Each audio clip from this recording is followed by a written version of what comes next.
Forrester, the authority on megalithic structures discovered in South America. The implications behind Brian Forrester's theories could change the history books. We're going to take a wild ride around the world. Could the secrets of ancient high technology be revealed? From Cusco, Peru, and Easter Island, reports continuously come in. Ancient artifacts destroyed in a cataclysm. What was behind it?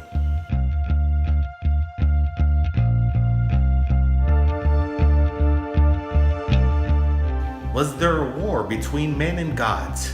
Could these megalithic structures unlock the secrets to the origin of man?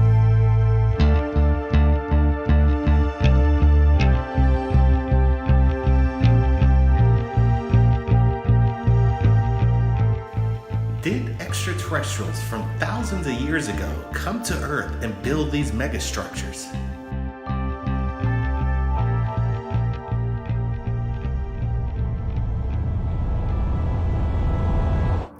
Welcome back, everybody. I'm Rich Giordano.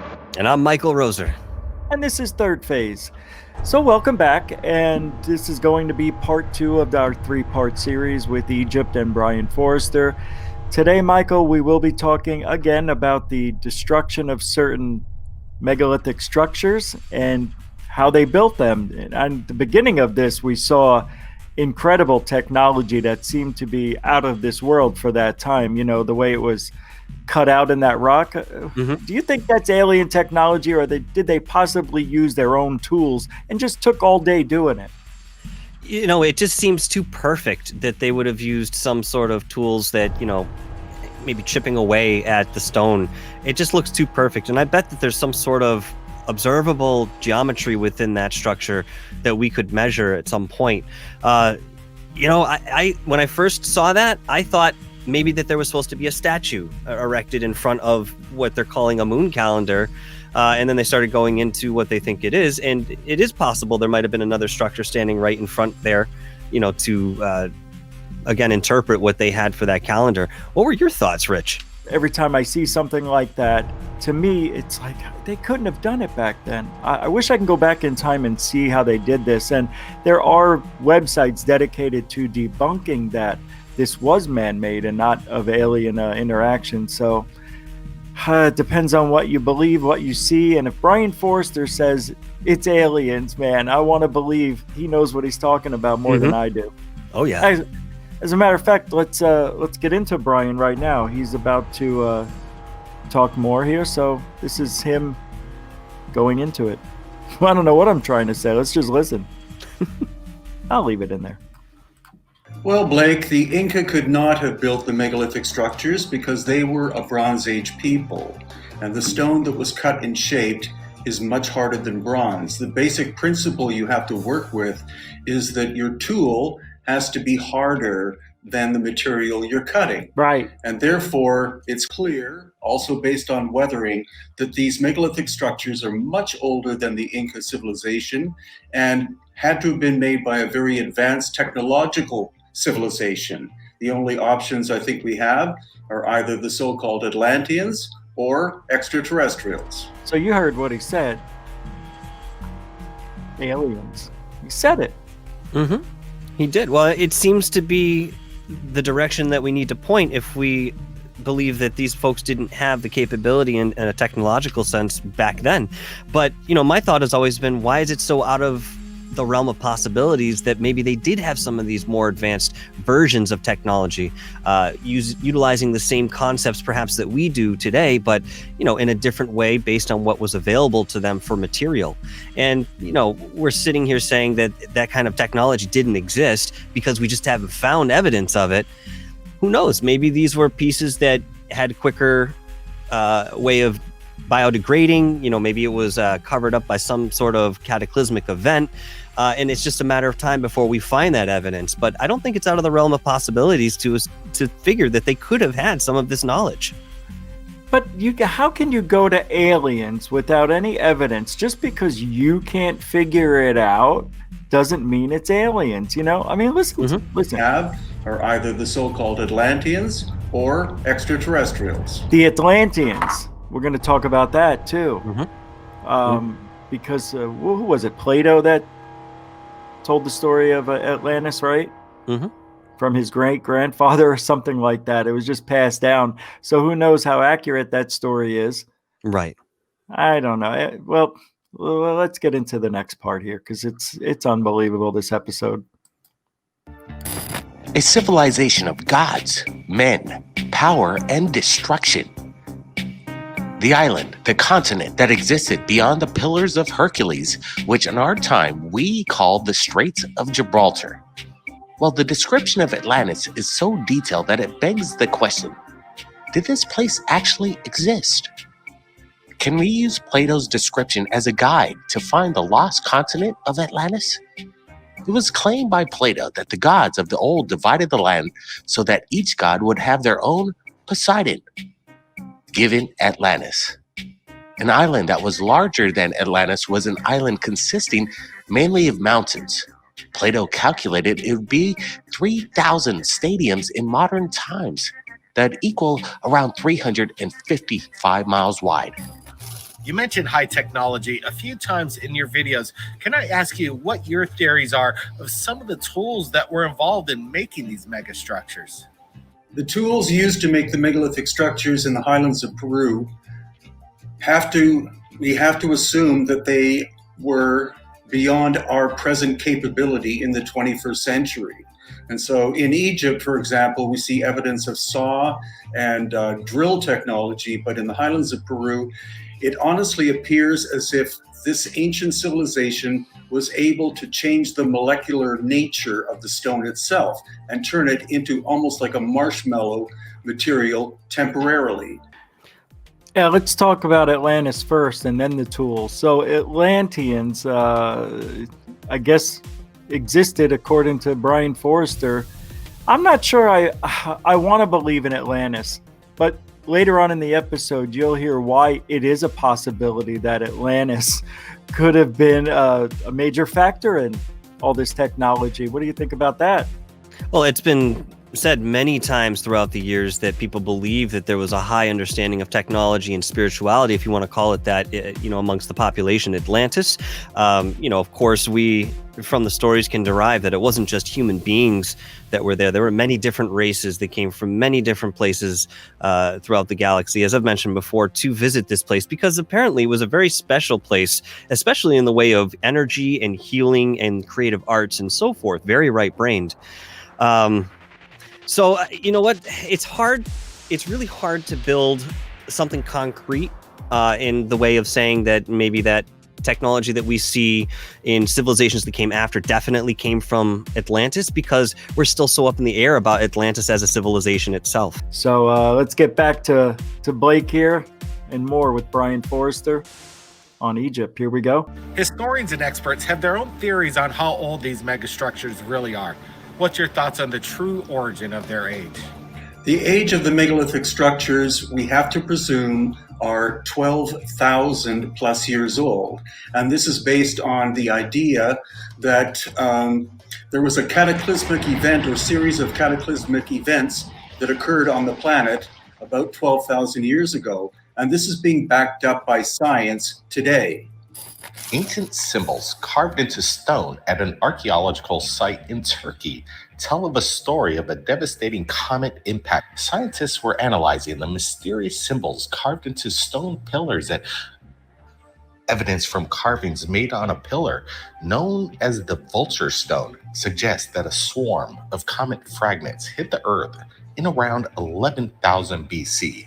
This devastating event, which wiped out creatures such as the woolly mammoths, also helped spark the rise of civilization. Scientists have speculated for decades that a comet could have caused the sharp drop in temperature during the period known as the Younger Days. By interpreting the animals as astronomical symbols and using computer software to match their position to the patterns of stars, research dated the event to about 10,950 BC. it probably resulted from a breakup of a giant comet in the solar system. What's the importance of Göbekli Tepe, found in Turkey, now that it's discovered happens to be over 20,000 years old? Göbekli Tepe appears to have been buried on purpose about 12,000 years ago. So its actual age is unknown, but obviously older than that. And what it makes it important is the fact that most civilizations are believed to be maximum 6,000 years old, such as in the Indus Valley. But now we have evidence of sophisticated cultural people existing at least 12,000 years ago. Okay, couple of things we'll talk about. Could it have been a cataclysmic event, a string of comets or asteroids that the Earth may have just swept through and changed everything? Could it have been a solar flare? Could it have been a pole shift? There's so many different things that people are coming up with, but I think it may have been a meteor or an asteroid that actually hit the ocean and maybe land at maybe there was 2 or 3 or 4 of them. I don't know if there's any evidence for that. I think there is evidence 10,000, 11,000 years ago that there was a cataclysmic event. They can see it in the sedimentary and everything. But what are your thoughts on that? I think that that's entirely plausible and definitely something to look towards when we're exploring these archaeological sites. What I'm curious of is, he mentions that Göbekli Tepe may have been buried intentionally. Yep. Now, if that was the case, why would they do that? Okay, and how would they do that? Because, in my opinion, if you need to do something like that, you're covering up perhaps to preserve it. Maybe they knew this was going to happen. Maybe some of them actually did preserve themselves with the prior knowledge or intuition that something was coming and were able to go inside the earth in cavernous areas and perhaps exist there for some time. But yes, I definitely think that there have been many types of events like this that have reshaped the Earth's surface. It stands to reason, especially in the way of science, that this could be a possibility. What are your thoughts?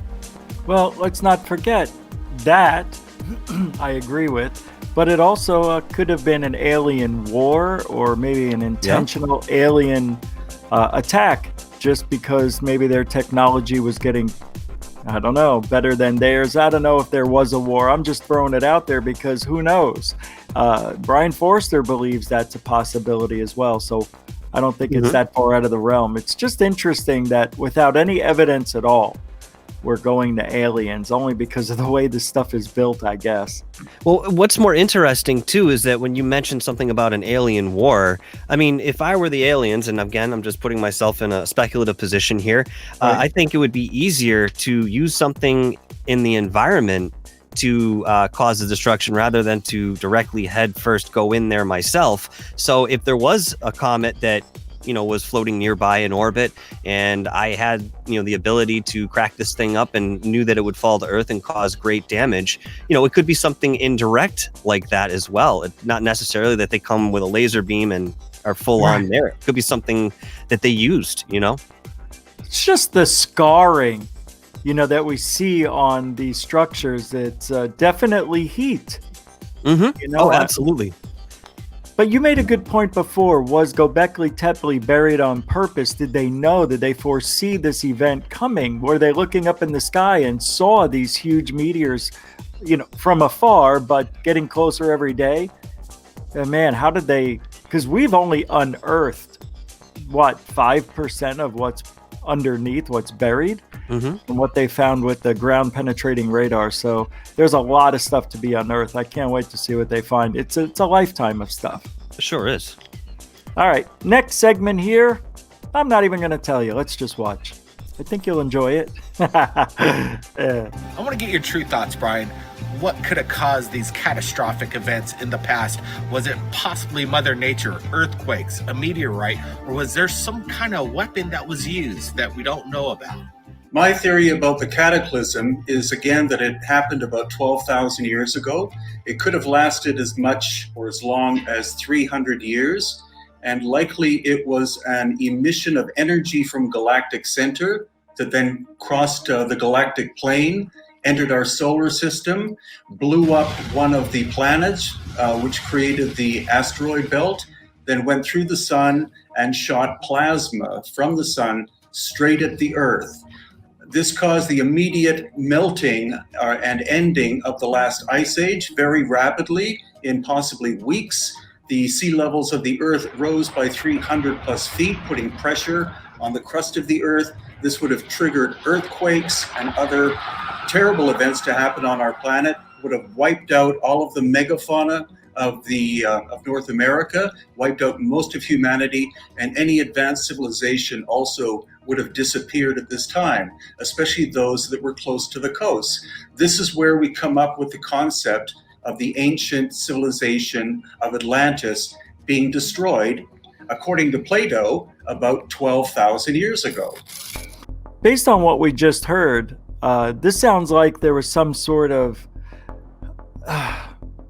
I don't know, energy source that, like a quasar? Is that what he's talking about? That was from the center of our galaxy and then it just swept through and hit our solar system and destroyed one of the planets, which created the asteroid belt, which then some of those pieces went into the sun and then created an ejection of heat? Is that what I'm hearing? I think that's it in a nutshell. Yeah. How do we know? You don't know that. How do we know? That's what I want to know. Well, this reminds me of the planet Marduk and the legends and stories surrounding that celestial body's demise. Could this have happened around the same time? Sure. Absolutely, it could have. I always knew the asteroid belt played a part in this. That something happened there, and it was just in the creation of time. The planets collided, and it just happened. No, I think that planet was there. It seems likely to me that it was hit by something. Obviously, we don't know what it was, but if it was this energetic beam that came from the center of the galaxy and it just happened to hit that planet, well, let's consider ourselves lucky.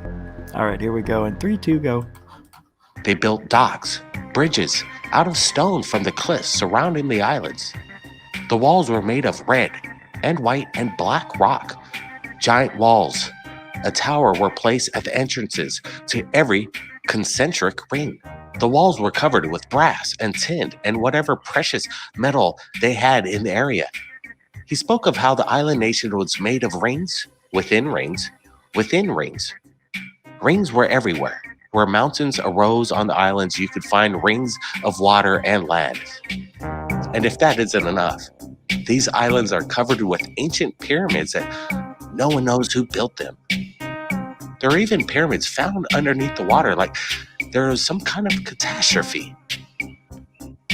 And what part of the land where these pyramids once existed is now underwater? What is the oldest megastructure or structures that you believe were not created by man, rather from some sort of ancient high technology? I think that the megalithic works that we see in the highlands of Peru, as well as Pumapunku and Tiwanaku in Bolivia, the Great Pyramid System in Egypt, Baalbek in Lebanon, Petra in Jordan, and other structures in Turkey, Greece, and Italy are all at least 12,000 years old. I can't say how old they are, but I can tell you all of them, I believe, based on geological weathering, the fact that high technology was used, that all of these structures, which we think of as simply being enigmatic. I guess at this point we're kind of repeating what we've already heard, that these are older structures, and Blake talked about things being underwater now and we can't find them or get the secrets of what happened. But what are your thoughts on what you just saw? Yeah, it's sort of a continuation on what we were just discussing. It keeps coming back to me that Atlantis, as it's been reported, was, again, not only physical, but there was a very metaphysical counterpart to it. And, the way that we would look at it today, we don't have anything to parallel that in our current reality that I'm aware of. So there's a lot of detail that goes into the story of Atlantis and why it actually sunk. Now, there's this physical and geographical data that suggests we've been under some sort of cataclysmic event. Maybe that was tied into the consciousness of those that were in this area, or even those that existed on the Earth at the time. I think there's just so much more to the story that we'll eventually uncover as time goes on. If we weren't supposed to, I don't think we'd even know about this anymore. But you said this before. What do you mean metaphysical? Atlantis was more metaphysical than we are, maybe not even now today. I mean, what do you mean by that? Although there was a physical counterpart, the way that you and I exist, they were closer to a non-physical world as well. So from my understanding, again, it's very hard to imagine from this vantage point for any of us that something like this could exist. It was sort of like existing in between two worlds. So you had etheric beings there that had a bit of solidity, and you had others who were more organic and part of the physicality, the third dimension. A lot of what happened in Atlantis, even within its own structures and so forth, dealt very, very closely with the consciousness, the collective consciousness of all those involved. Do you know how they did this? Was it through meditation? Was it through medication?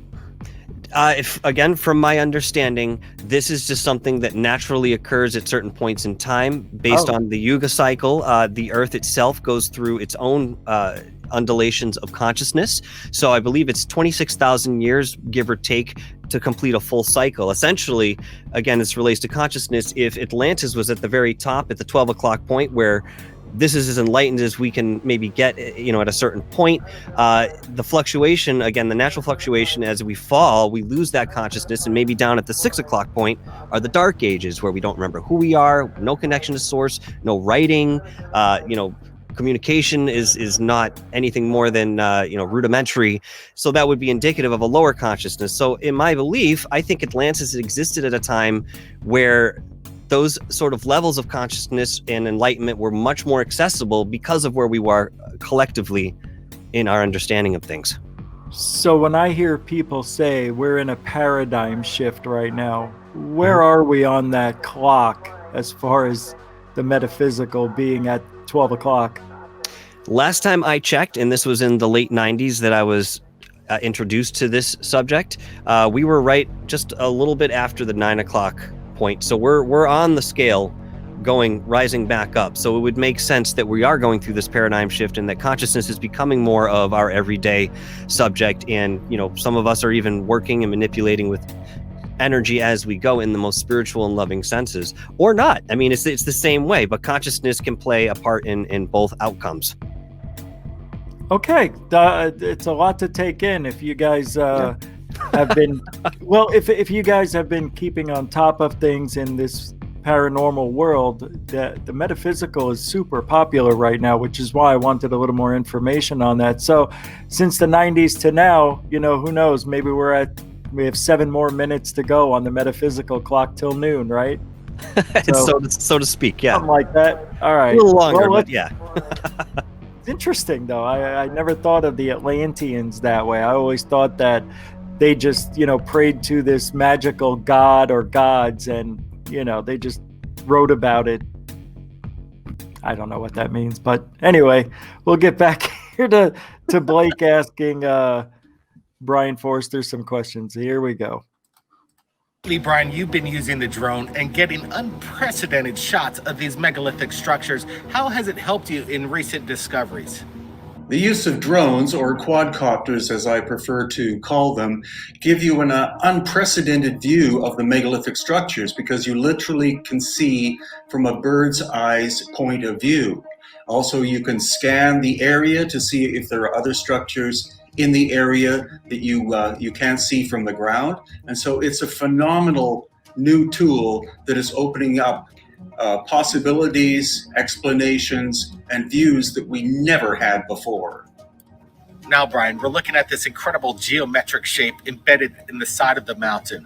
What could have made this? What was the tools behind it? Some people are saying it's a moon calendar. The site you're referring to is called Kiarumiok, which in the Inca language means the stones of the moon. But of course, the Inca didn't make it. It had to have been made probably with advanced technology, and the weathering on the stone surface shows us that it's incredibly ancient. Some people theorize that it was a moon calendar. Other people theorize that it was a solar calendar.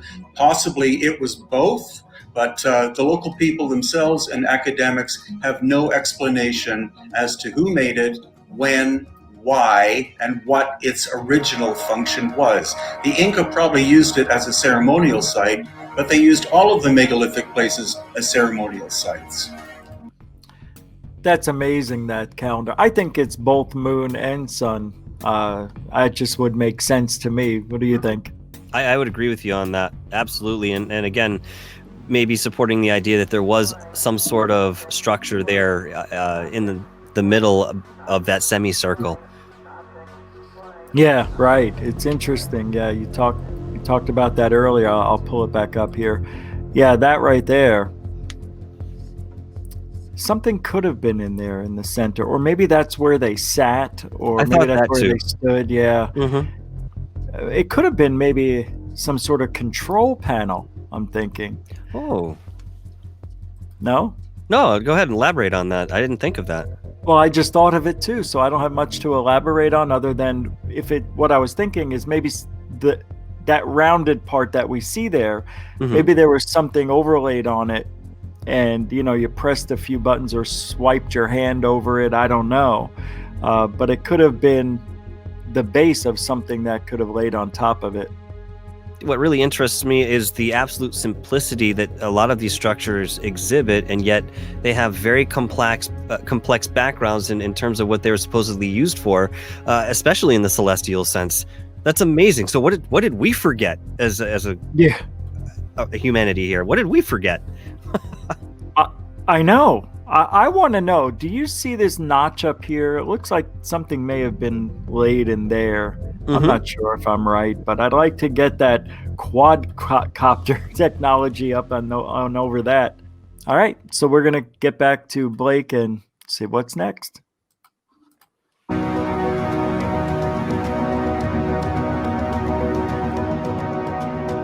right, Brian, what do you got to say to the people of Peru today in regards to your theories that the Incas, in fact, did not build these megalithic structures? It almost sounds like you want to rewrite the history books.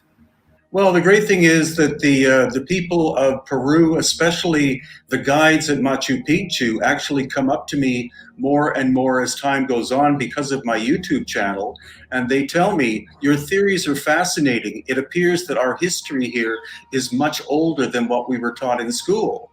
And so the Peruvian people are warming up to the concept that civilization in this little country, which is incredibly rich culturally, dates back a minimum of 12,000 years and employed lost ancient high technology way, way in the distant past. Academics don't accept this, but the people are starting to understand, which is phenomenal.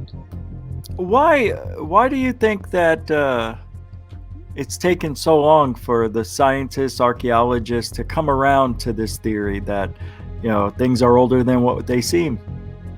I think because that's what they observed in the beginning, or at least when, perhaps archaeology as the concrete science that it is today came about, and then again, there's a lot of belief that the planet isn't as old as it probably is, and they're following modes based on that conviction. They're following up, trying to place what they find within that model. So I guess my simple answer would be that they already have a model to which they subscribe, and if it doesn't fit in that model, just like a lot of areas of science, it's usually kind of put off to the wayside as something pseudo. What do you think, Rich? I think they need to rewrite the history books and let people make up their minds. I guess what they want is a way to have proof to back up their research. So if they can't have it, then it doesn't exist, I guess. So when we talk about aliens or high technology that they didn't have, they're like, yeah, we can't really say that, don't have anything to back it up, but we can back it up with these tools if they worked really, really hard. How can you have tools that can cut granite that they're softer than the actual granite? You can't have softer tools than the actual rock itself. It just doesn't work that way. No, but Brian was mentioning that there was a possibility that they had changed the molecular structure of some of these composites, and it's not the first time I've heard that. Right. There's some sort of alchemy that goes on many years ago, or at least that people had that information. It's not out of the realm of possibilities for me that I could entertain something like that. I just have to look into it further. Tell me about your recent trip back to Pumapunku and the H blocks and the anomalies in regards to your compass readings. Pumapunku in Bolivia is becoming more and more interesting and enigmatic because there are two types of stone there. Red sandstone, which is neutral as regards magnetism, and then the gray andesite, which is magnetic. But the interesting thing is the magnetism of the H blocks, for example, which are made of the gray andesite, it's not an even magnetism difference that we find, but it depends on the surface that you're scanning. So what Dr. Ken is showing you now is the natural magnetism of the area. And then when he comes close to the stone, again, about a 180-degree change. And here are some of the magnetic anomalies that we are studying. This is in the center of one of the H blocks. Notice the compass moves 180 degrees and then 90 degrees more, and then becomes somewhat erratic. So no one understands fully what is going on with the magnetism here. It's not simply the fact that the stone contains magnetite. It means that the magnetism has been altered. Possibly it relates to the shapes of the H blocks and other stones themselves. And then here we have Dr. Ken on the stone that has the groove in it with the holes. Again, notice what happens to the compass needle. Absolutely amazing. So that's my present study, is to try to correlate the relationship between the shaping of the stone, magnetism, and the incredible flat surfaces that we encounter at Pumapunku, which again, most academics believe were made by the Tiwanaku civilization 2,000 to 1,000 years ago. But it's clear whoever created Pumapunku had very advanced, lost, ancient, high technology. You know, makes you wonder. You're ready to go. What do you think about that? No, I'm just, I'm absolutely blown away by this. To me, these H blocks must have been part of a larger structure. Of course, the question is, what was it used for? Why would they manipulate magnetics? And, there have been healing capabilities to magnetics. I mean, it's been demonstrated. I don't know on what scale, but could this be evidence of some sort of healing temple? Or do you think it was more technologically inclined for its time? Well, I don't know, man. I see that to me is just phenomenal. I think it has to do with the actual rock itself. Aren't some rocks, don't they have that kind of composition where they would create a magnetic flux or something like that? As I understand it, yeah. So. Yeah, I thought so. Is it quartz? I don't know. I'll look into it. But we use that in the paranormal world.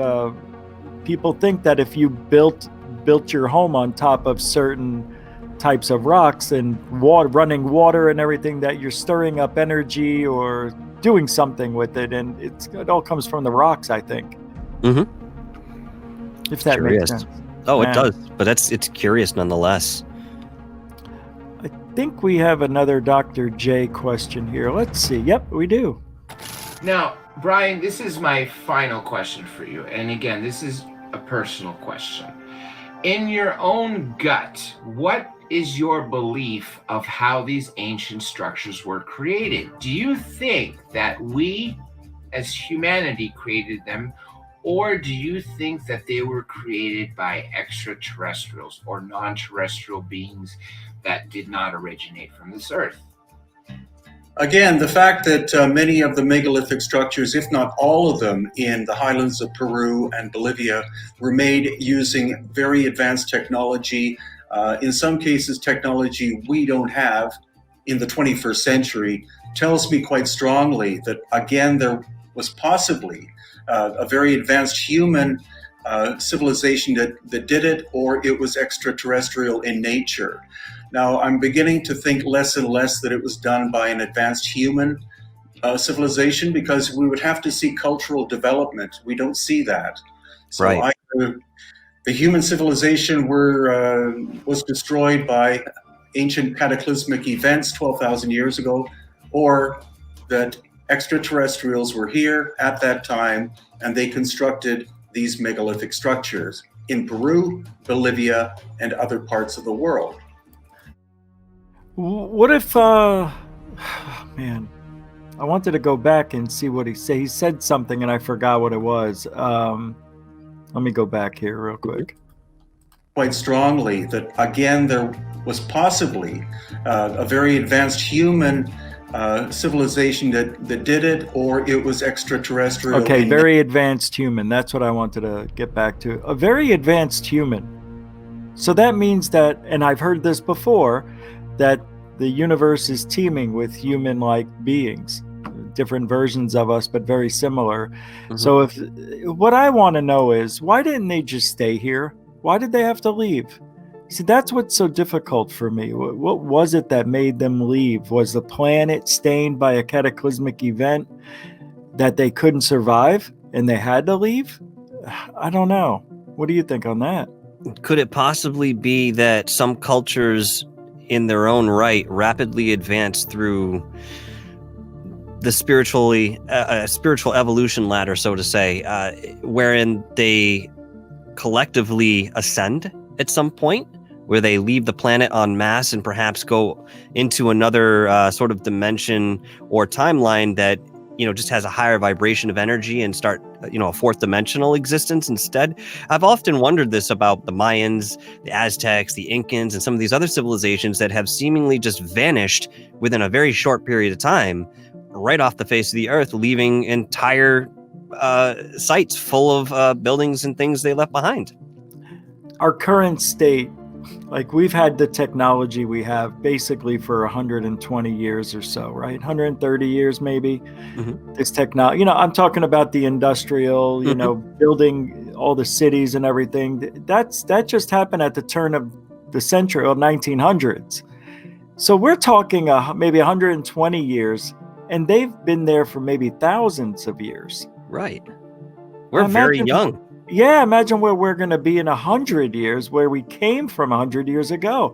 It's unimaginable. So I don't know. I don't know if they've. I don't know what you're saying. Sounds like they're not leaving in a spaceship. It sounds like they just vaporized into where? I mean, you're saying that they ascended, but you're talking about their physical body too, right? Or I no? I am. What's interesting too is I believe that there was recorded in, I think it was either the Mayan documents or it was Incan, and I can't remember off the top of my head, but there was 3 days of darkness recorded in this bit of documentation. And what that was supposed to represent was that culture going through a pole shift, which sort of threw them into a void-like state of existence for 3 days before they kind of settled back down into whatever physicality they did. So there's a lot to be explored in the way of, looking at cultures ascending, again, and it might be independent of other things around them or other civilizations that might be here on the earth. Man, that's a lot to drink. Holy mackerel. Right? I mean, anything's possible, man. I'm not saying it's impossible. I'm saying it's a lot to take in. Well, it is, but also you have accounts of like Quetzalcoatl coming. What? You have accounts of Quetzalcoatl who he ended up going into a spaceship and saying, "Hey, listen, I will return in X amount of times." It's sort of like a prophecy, and it's been sort of. Let me see how I can really illustrate this. It's been pointed out in certain crop circle designs that perhaps Quetzalcoatl is here energetically and might physically be on the way. Again, these are suggestions based on people's interpretations, but they sort of fall in line with what's been recorded throughout history in the way of legend. So if he's on his way, obviously it's not an instantaneous thing where they just think about coming here and they're here. So what are they doing? Is he in a spaceship going faster than the speed of light, or close to the speed of light? Nobody knows, I know, but is that what you're saying? Well, I think that, you have, again, that ethereal aspect that perhaps he got into a physical spaceship of sort in front of everybody, and then went up or wherever they went. I really believe that there's a interdimensional aspect to this story, so that he exists in a higher vibrational place, becomes sort of a quasi-god or some sort of deity like that, has a holiness about him. And again, it probably relates to Christ consciousness the way that, Jesus had explained it in terms of the love, empathy, and compassion. Buddha, even the Dalai Lama, Satya Sai Baba, so many of these gurus or people of mention when it comes to spirituality throughout the years are all saying the same thing, coming from the same place of love. So, in understanding the story in the way of Quetzalcoatl, he ascended to do different work with the promise that he would come back and continue to work with us as a whole. But again, we hear this in a lot of different prophecies all across different cultures. So it may be true. We'll have to wait and find out. I hope it's real soon, man. That would be great. we need something to happen. All right, so we're gonna round it out here with the last few words from Brian Forrester. So here we go. All right. Want to thank everybody for joining us tonight. Don't forget to like and subscribe, because you got to do both, right? And then share it if you have time. Mm-hmm. It takes a second. Yeah, we appreciate everybody's support. And right now, Third Phase is the fastest growing UFO channel on the internet. If you don't believe it, just look at where we were 2 weeks ago. Yeah. We should be hitting 10,000 subscribers today, tomorrow. And we started at, a ways back. So I can't remember the exact number. But anyway, Brian Forrester, don't forget, like, subscribe, and share if you have time. Here we go. Nature. Now, I'm beginning to think less and less that it was done by an advanced human civilization, because we would have to see cultural development. We don't see that. So either the human civilization was destroyed by ancient cataclysmic events 12,000 years ago, or that extraterrestrials were here at that time and they constructed these megalithic structures in Peru, Bolivia, and other parts of the world. Brian, it's been an incredible adventure with you. Thanks for joining us right here at Third Phase Moon. You keep in touch and let us know if you find any more discoveries in the areas that you visit, man. It's always a pleasure for me to work with the Cousins brothers, and I'd love to get back in contact with you to discuss my recent findings on Easter Island, evidence of lost ancient high technology, as well as future discoveries in February in Mexico and April in Egypt, Lebanon, and Jordan, and beyond. Aloha to you and all of your audience from me here in Paracas, Peru. Yeah, that was great. Just to recap everything here. So we've got damage. We got structures that have high heat imprinted on them. We've got magnetic anomalies. Mm-hmm. We've got possible moon, sun calendar that looked beautiful in that stone. You can tell that that had to be done by some sort of ancient alien technology. I don't care what anybody says. To make that thing look like that in that rock. Sorry. Don't be sorry. Sorry, I'm just saying it doesn't. I know there's no proof of it, but until we can figure out how they cut all this stuff up and put it together. Listen, if people think that the first time we traded technology with an extraterrestrial species was in the 50s, I think you're sorely mistaken. I think this sort of relationship has been going on for a very long time. And if they didn't give the technology to one of our cultures, they might have been there to demonstrate it or to, build something to help them out in a certain way or otherwise. So, it's more than possible. Dr. Zawi Hawass used to be the Egyptian what is it, the curator or something like that of antiquities? Something like that, yeah. But now he has another role. But when he was the guy back then, he was saying if anybody asked him, were aliens involved, he would get angry and he'd be like, are you kidding me? These were many, many people, man hours that were day and night, and he'd go off and how dare you say that it was aliens, but I don't know, man. That guy's passionate, but I don't believe him for some reason. He gets a little too defensive for my liking. I think he's hiding the secret. He knows. Mm-hmm. Do you think they know? Do you think they think it's aliens? they know exactly what it is up to a certain point. I know that's a very odd sort of thing to say, but they know as much as what they've gathered, I believe. And there's a reason that some of these sites have been off limits to the public for so long. And don't tell me it's because people are afraid of vandalism. Some of these places are very inaccessible and would be the last place I would probably go bomb up some names, in support of hip hop culture. I'm just saying, as an example. So they're protecting something, and it's been said that they've been doing these things, and there are societies that protect certain information because they don't want it to fall into the wrong hands, and they've had it for a very long time. They understand that it's esoteric knowledge that, by and large, we've lost. So, in respect to how we create buildings, and I think of Coral Castle, of course, we've talked about that before, where this one individual was able to move these, megaton stones all about his property and create different structures. And when questioned by anyone, he would simply say something along the lines of, I know the secret of how they built the pyramids. So what the hell does that mean? You know what I mean? Yeah, we should do a little episode on Coral Castle. I've done them before for my show, and it's very interesting because that one guy built this place by himself. A 105-pound Italian man was building this castle waiting for his girlfriend or wife-to-be to come and live with him, and she never came. But he kept building it and moved these 10-ton blocks around with one hand.